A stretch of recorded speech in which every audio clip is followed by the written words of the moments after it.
Good evening, everyone. Welcome to today's episode of Oak Forest Audio, and welcome to the new recording room, an entire room just for pictures and videos. That said, today's episode is very special. It's about the ES-Lab ES-1A. This is an electrostatic headphone out of Hong Kong. The price right now is $16.50, which is slightly discounted. These are, to my understanding, hand-built.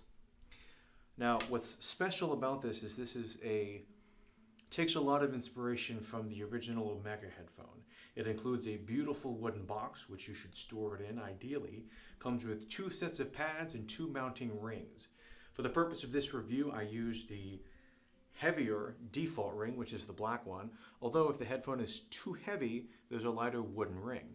I also used the dark pads. Now, the sound of this headphone is, in my opinion, a dark neutral with a rich harmonic profile or presentation. The difference between the pads, the non-dark pads, I'll show you. The dark pads have, if you can see, it's a film, it's a coating, literally that sits atop of the driver or over the driver. The non-dark pads don't have that. And what I found is it takes what is a dark neutral and adds just a bit of etch in the mid-range and makes it a little bit brighter. For my review and for my purposes, I stuck to the dark pad because I didn't really see a lot of benefit from having the added etch or brightness, but it's an option. Nonetheless, what I like about the headphone is it has a big cohesive stage, a very natural mid-range. Again, with the dark pad, the top end is slightly dark, but it's got excellent bass body and excellent impact. Now, you guys know that I do my reviews with headphones now with the Precocity M3. This is, in my opinion, well, the most true-to-life sounding source and DAC that I've had a chance to hear and use in any system. It's also, in my opinion, uncompromising. I can find no fault with it. So, how does ES-1A from ES Lab, well, how does it scale down when you're using gear that is more budget conscious? What is going to complement the headphone the most? I think a really good product is the SMSL SU9. The reason being is the SU9 has a bit of an aggressive presentation, so it adds just a little bit of emphasis to the leading edge of sounds, which helps keeps ES-1A a little bit more lively. Again, that dark top end and that really rich harmonic profile benefit from a more aggressive sounding source. If you pair it with something like the Modius, which has itself a nice natural harmonic profile, it's going to be, in my opinion, a little bit too soft. It'll lose some of that definition, and I don't really feel that it's as competitive with a more kind of natural, maybe slightly round sounding DAC. Presentation is, of course, attack, decay, sustain, release, the envelop. In my opinion, your DACs are going to make an impact on the overall presentation of things or the envelop of the sound. Nonetheless, in terms of amplification, I definitely feel like this is a product that will do best on a solid-state amplifier. Now, I run a Millionaire Audio CCS modded SRM 007TA, which is a lot of words to say that it's a very, costs like $2,000. It's a really nice tube amp. Now, for my home listening and my enjoyment, I kind of built a system around the 009. That said, I can recognize that the slightly added harmonic content of my tube amp is maybe not the best for ES-1A. But even with just a slight bit of wetness added, it's still very competitive. That said, I'm going to make my recommendation for those of you who are looking for a nice, rich, kind of dark neutral E-stat like the ES-1A to stick with, again, dry aggressive DACs and solid state amplification. I'm hoping that in the future I can have both a solid state amplifier for electrostats and a tube. But for now, I really think that the Millionaire Audio CCS modded tube is still transparent enough for me to kind of get a really good picture on how the headphone sounds. What you're wondering, more importantly, how does it sound in comparison to other options? Because we've got a lot of stuff here. The most obvious comparisons, of course, are how does it sound to the 009 and HD800. 009 is about twice the price, but HD800, this is the non-S with SDR, is priced about the same. Something else worthwhile, I think, is also the L700, which is, again, priced kind of around the same point as ES-1A. Now I've also included the Cost 95X as it's an electrostat that you guys can probably hear pretty easily. I do run and moderate the headphone library, so I send those out to people who want to hear them. But it's a $500 system, amp and headphone. Now, I use my 95X with the same modded amplifier using a Stax adapter. My 95X is also a little different as I've removed all the front foam and switched to Vesper pads. Finally, I have a Focal Alex. So getting into the meat and potatoes, how does it compare to other options? Before I get into that, I want to address how I discuss tonality, the mid-range, how I discuss staging, imaging, as well as resolve and dynamics, because I'm going to be doing a slight change to how I present that information moving forward. So for me, when I'm listening to low-end presentation, there are three things I'm focused on: body, texture, and impact. With the mid-range, I'm listening for detail, richness, or the harmonic profile. So 009 is drier, it's more lean. ES-1A is rich. I'm also listening for detail or texture, and then naturalness. So naturalness is going to be a combination of the texture, detail, and the richness. The top end, it's mostly extension, and for me, a lot about the top end can be discerned through how something stages and its presentation of kind of the envelope. When you have emphasis and you have kind of darkness in the top end, it's more obvious in the envelope because you can kind of hear just the changes on how those high frequencies are presented within the envelope more easily than you can in the mid-range and the lows. So when I talk about the highs, let's start there. I mean, really the 009 is the brightest, it has the best extension, but it's a bit forward. HD800 is still, again, fairly bright, still fairly forward, amazing extension. ES-1A is a bit dark. I feel like ES-1A and, well, Elex is definitely brighter than ES-1A and HD800. L700 is also freakishly bright, like it's actually the brightest. It has some of the most forward highs in my opinion.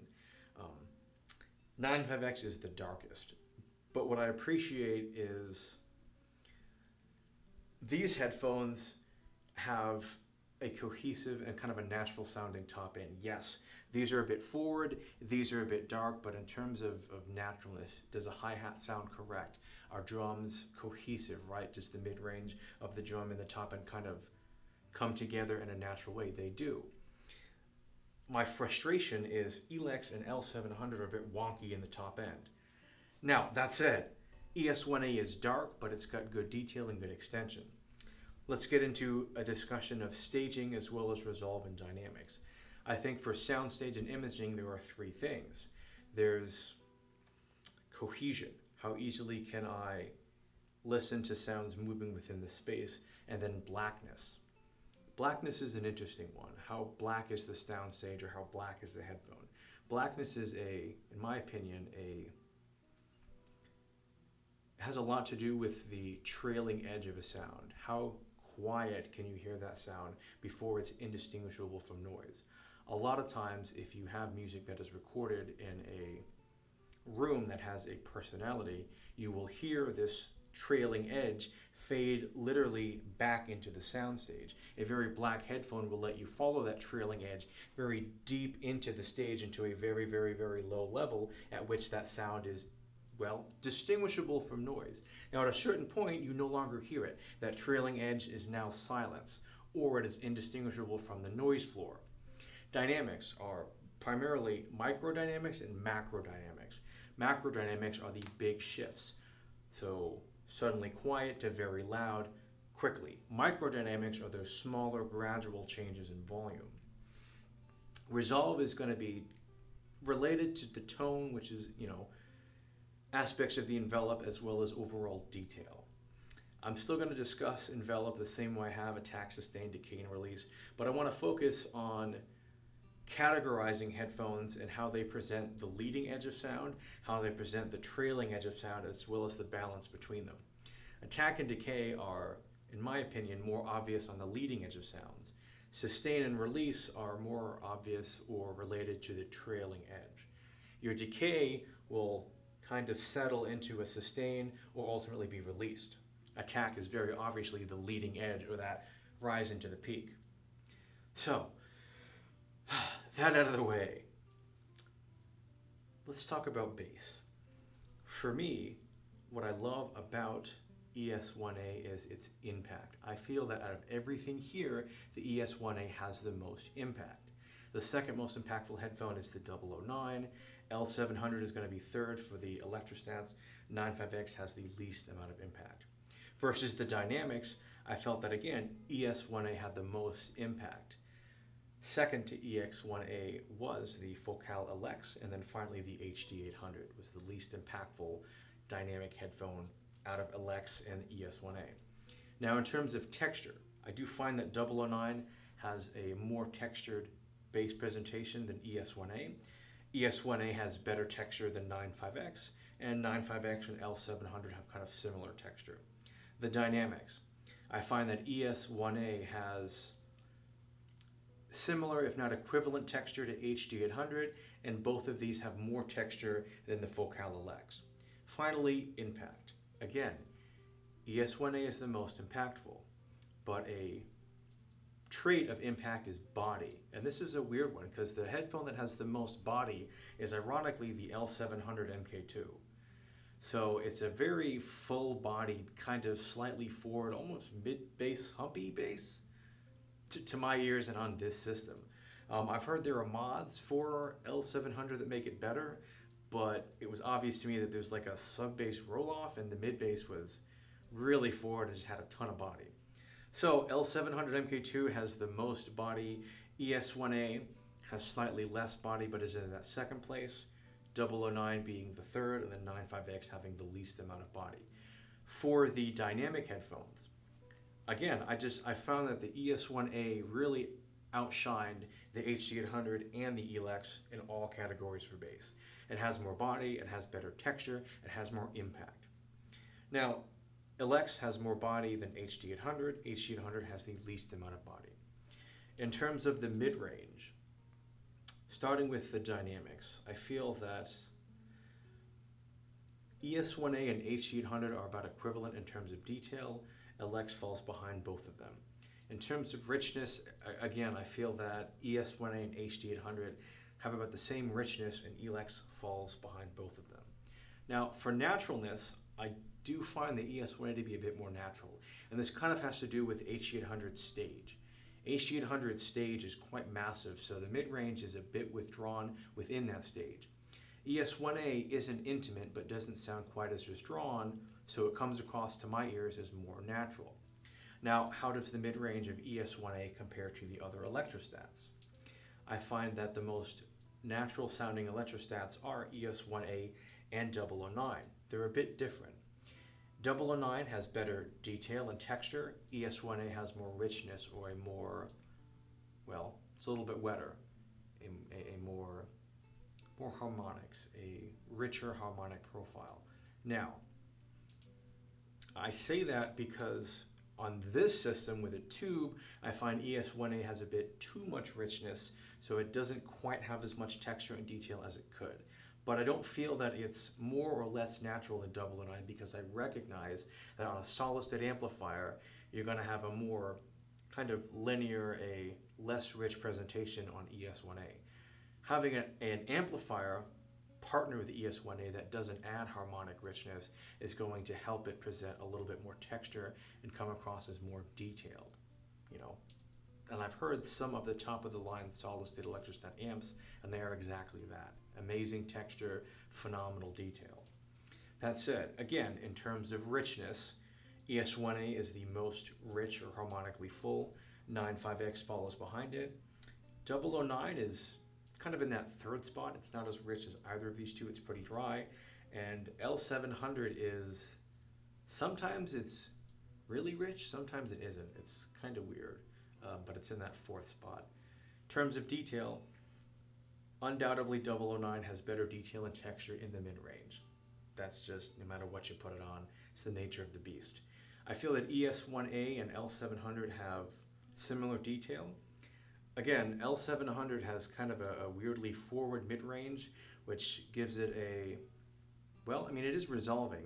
I mean, it boosts the mid-range frequencies relatively to my ears, and so that added boost makes things more detailed. There's things that you were able to hear just simply because it kind of shoves them in your face.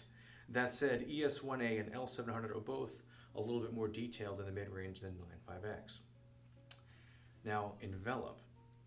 So the headphone that has the most defined leading edge is 009 and L700 MK2. ES-1A is not quite as aggressive or not as defined with that leading edge. And then finally, 95X has maybe the least amount of definition or aggressiveness with that leading edge. Now, on the trail end of things, sustain and decay, I find that the trailing edge of things is still better with 009, but it's more to do with the release. I find that ES-1A sustains sound a little bit more naturally and with better resolution, but 009 has this blackness. It releases things so deeply into the stage, into such a quiet level that, I mean, it's, again, I feel that in terms of balance, right, the leading edge and the trailing edge, 009 on this system is the more balanced envelop. I mean, it's just so right, you know, it's just right. Now, ES-1A on this system has a bit of emphasis in the trailing edge with a little bit of softness on the leading edge. That's the quality of the tube, marginal. But I still feel that in this tube-based system, 009 is more balanced with its envelop. On a solid-state system, I do think ES-1A would pull ahead. What's amazing about this headphone is that, you know, it's kind of complementary. I don't think that I would enjoy it as much if I didn't have 009 to complement it, you know what I mean? So in a perfect world, I would want a solid-state amplifier to run this. I would want the tube amp that I have to run this, just because I can kind of get the best of both worlds. Because even with the tube, you know, 009 is never quite as rich as this and never just has some of the more beautiful aspects of the way that ES-1A handles sustain and decay. Going back to the mid-range, if you listen to a vocalist, just the way that the vibrato, literally when they hold that note and they sustain it, there's just this really beautiful, rich, warm vibrato that ES-1A brings. 009 is very close, but not quite as, you know, moving. It's not quite as beautiful. Almost, but not quite. That said, in terms of balance, again, 009 and ES-1A, I think are both fairly balanced with their envelop. 95X sits behind the both of them, and L700 is the least balanced. The leading edge of sounds in L700 is super forward. The trailing edge of sounds is super reserved. So it's a lot of fun. So regarding the Soundstage, let's start with the dynamic headphones. I do feel that both HD800 and ES-1A have similar levels of cohesion and blackness. I also feel they both have similar levels of clarity. The difference is that the Soundstage on HD800 is more spacious. It's literally larger. So there are times when recordings that are captured in a very large sound field, like a lot of live music, sounds a bit more natural on HD800 just because it has such a large soundstage to begin with. You know, a big recording fits better into a big soundstage. Sometimes the live recordings don't sound quite as natural on ES-1A just because it's a bit, not more intimate, but isn't quite as massive. Now the flip side is also true. There are some recordings that don't sound quite as natural in HD800 because it is so big, it sounds exaggerated. So there are recordings that sound absolutely perfect on ES-1A because the soundstage is not as large and it's not quite as exaggerated. So they are, for the most part, in my opinion, a bit equal. LX does fall behind both of them in terms of both clarity, cohesion, and blackness. Well, it falls behind them in stage as well. It is not quite as spacious as either headphone. Now, regarding the other electrostats, I feel that the blackest stage, the blackest imaging is still the 009. It just extends deeper into the stage. It sustains those trail edge sounds just for longer and deeper into the soundstage as a whole. In terms of cohesion, I feel it's a little bit more cohesive. It's just so precise. The just precision of it, You know what I mean? You could hear a guy shuffle his feet and pinpoint exactly where he is. If he moves his foot an inch to the left, you can hear it. 009 just has that insane amount of just detail and precision. ES-1A is a smidge behind. In terms of cohesion and blackness, I do feel that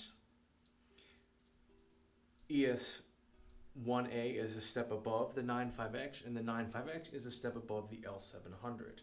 Now, regarding the size and shape, 009 is the largest stage of them. ES-1A is equivalent, in my opinion, to the 95X with the angled Vesper pads, and L700 has the smallest or the least expansive stage. In terms of clarity, again, 009 has the best clarity. ES-1A is going to be in that second spot, 95X, and then L700. Regarding resolve and dynamics, I did actually take a chance to compare HD800, 009, as well as ES-1A.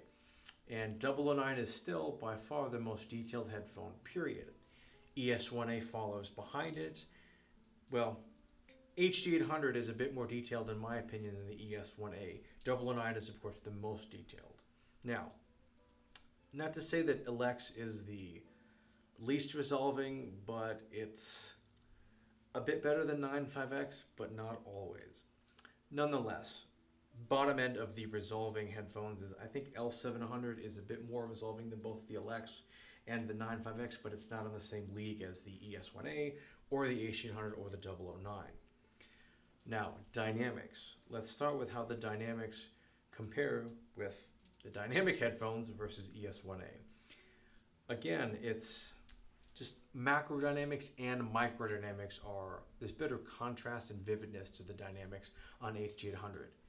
ES-1A is going to sit behind it, except for macro dynamics. I do feel that the Alex has a better macro dynamic contrast and presentation than the ES-1A does, but it suffers a bit with the micro dynamics. So it'll go from quiet to loud very well, but doesn't handle the quiet graduations quite as vividly or precisely as ES-1A does or HD800.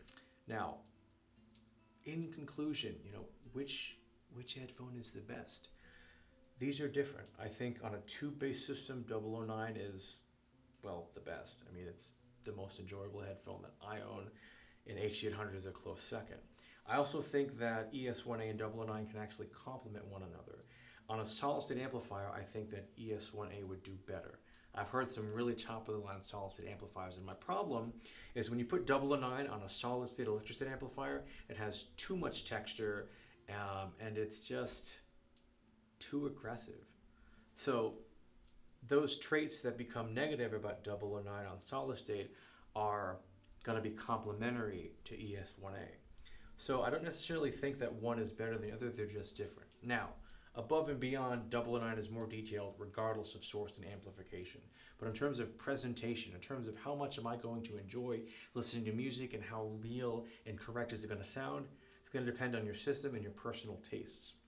Now, regarding the price, ES-1A is $1,650, 009, I think there was a sale like $3,300 at one point. So if you spend twice as much, you don't get a headphone that's twice as good. For my tastes, 009 is only marginally better. Now, I did purchase my 009 new because it's exactly what I want and it suits my taste better. That said, I think for a lot of people, ES-1A is going to be an excellent value and just a really overall strong choice, right? Great contender, excellent headphone. How about HD800? It's one of those where they both do a lot of things well, but they're a little bit different. You've got a bit more detail and better dynamic contrast with HD800, but the bass can be a bit lackluster. Some people just don't feel it has enough impact, just don't feel that it's enough. They want more bass.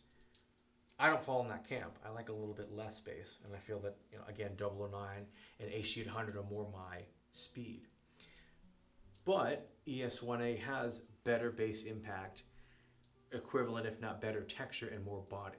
So it's one of those things where if you're listening to a lot of electronica and you want to enjoy other genres as well, I think ES-1A is the better headphone. If you don't listen to a lot of electronica or bass heavy music, then HD800 might be the better headphone. I don't know that I would own these together as they're not so much complementary as they are overlapping. Now, price-wise, I do feel like ES-1A is a good upgrade for owners of the 95X. I do feel like ES-1A is a good upgrade for owners of the Focal Lex. I mean, dynamic headphones and electrostats have a slightly different presentation, so you may not necessarily want to spend, I don't know, $1,000 on an amp for your $1,600 electrostat headphone when you already own a system for dynamic headphones. But it's an option. You possibly could. Now, something fun, a fun thought is, of all the headphones here, L700 is, in my opinion, the most fun. It is the most in your face. You know, listening with L700 is like being at the front row of a concert, and then you take another couple steps forward and you're literally breathing on your favorite musician or singer. You know, L700 is just front and center, breathing down your neck. I do think as an electrostat, it would complement something that is, well, resolving an overall transparent and natural as ES-1A. Now you could also just upgrade out of L700 and get a higher fidelity headphone in ES-1A. But I do think they would be complementary. And I did enjoy L700 on tubes. I would imagine you'll have the same experience on solid state. I mean, it's just in your face. You know, you put it on a solid state, it might get even more aggressive and in your face. And again, maybe that'll bump up the fun factor. But overall, at $1,650, I mean, this is an absolutely phenomenal headphone. You get, in many instances, like 98% of the 009's detail with what some might feel is a more natural tonal presentation. A big thank you to the gentleman that assembled these. Again, I cannot give higher praise for this headphone. It is stunning. Something I'm excited is to see how the headphone continues to evolve. It is technically in like a pre-alpha stage, which means it's only going to get better as time moves forward. But guys, thank you for continuing to follow the channel. Please give me your feedback on the new format. Let me know what you like. Let me know what could be better. As always, happy listening. Until next time.